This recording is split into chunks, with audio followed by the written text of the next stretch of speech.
Welcome. In front of me is a Samsung Galaxy Note 20 Ultra, and today I'll show you how to insert SIM and SD card into the device. Now before we begin, we will need a SIM ejector, as I have one right here, and you can find it in a box, or also you can use a paper clip and straighten out one of the ends of it.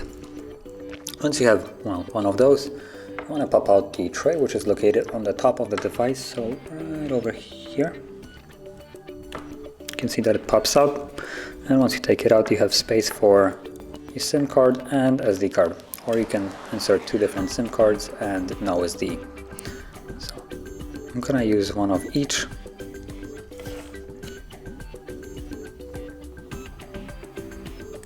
There we go. And once you have it inserted, you don't actually need to hold it. It does kind of hold the cards itself in here.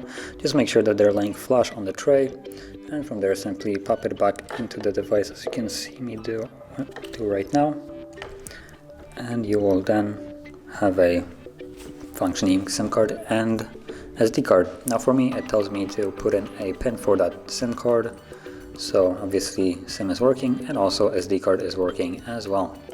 So if you found this very helpful, don't forget to hit like, subscribe, and thanks for watching.